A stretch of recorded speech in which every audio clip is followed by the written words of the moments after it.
తెలుగు ప్రేక్షకులందరికీ నమస్కారం. జూన్ 2026 కూటమి పరిపాలనలో మన మంత్రివర్యులు శ్రీ ఆనం రామనారాయణ రెడ్డి గారు 2 సంవత్సరాలు పూర్తి చేసుకున్న సందర్భంగా ఒక అద్భుతం, ఒక చరిత్ర ఆత్మకూరు నియోజకవర్గంలో సృష్టించడం జరిగింది. ఆయన ఒకప్పుడు ఆర్థిక మంత్రిగా ఉన్నప్పుడు కూడా ఒక చరిత్ర సృష్టించారు. మంచినీళ్ళ పథకాలు కానీ, డెవలప్మెంట్ కానీ, హాస్పిటల్స్ కానీ. ఇప్పుడు దేవాదాయ శాఖ మంత్రిగా ఈరోజు 70 గుళ్ళు టీటీడీ కింద 10 లక్షల నుంచి 15 లక్షలు, కొన్ని గుళ్ళు 20 లక్షల గుళ్ళు ఈరోజు శాంక్షన్ చేయించుకొని వర్క్ కూడా ఈ నెలలో జరగడం మీరు చూస్తారు.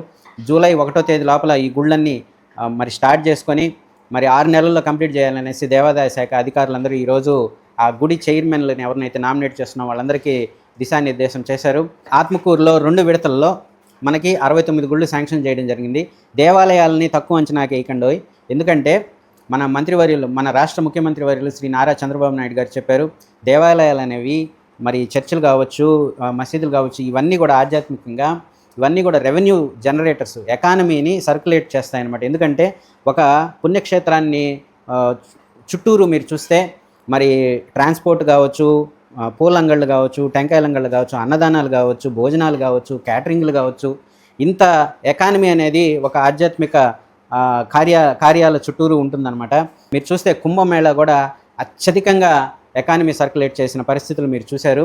అట్లాగే మీరు 47 టెంపుల్స్ 2వ విడతలో, మరి 1వ విడతలో 22 టెంపుల్స్ ఆత్మకూరులో కన్స్ట్రక్షన్ స్టార్ట్ అవ్వడం చూస్తారు. మండల వారీగా మీరు చూస్తే ఆత్మకూరులో 10 నుంచి 15 లక్షలు 4, అనంతసాగరంలో 4, అట్లా మీరు సంఘంలో 2, ఏఎస్పేటలో 3 ఇట్లా చూశారు.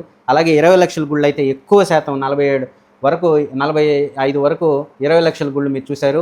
వెనుకబడిన ప్రాంతాలకి ఎంతో న్యాయం చేశారనమాట. ఇక్కడ చాలా గుళ్ళు ఇవ్వడం జరిగింది. అక్కడ కార్యకర్తలకు కూడా వర్క్ కల్పించడం జరుగుతుంది, కూలీలకు కూడా పని కల్పించడం జరుగుతుంది. అర్చకులకు 150 దేవస్థానాల్లో 5,000 నుంచి 10,000కు పెంచడం జరిగింది. అట్లాగే కొత్త దేవస్థానాలకి 125 దేవస్థానాలకి స్వాములకు 10,000 రూపాయలు కూడా మంజూరు చేశారు ఇటీవలనే.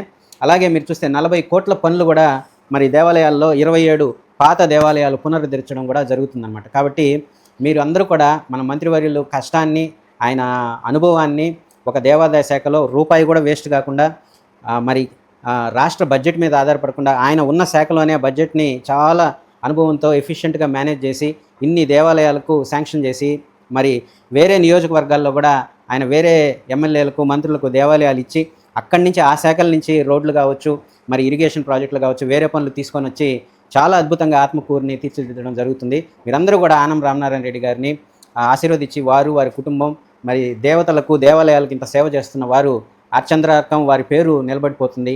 అలాగే ప్రజలందరూ కూడా వాళ్ళని ఆశీర్వదిస్తారని కోరుకుంటూ సెలవు తీసుకుంటున్నాను. జై హింద్.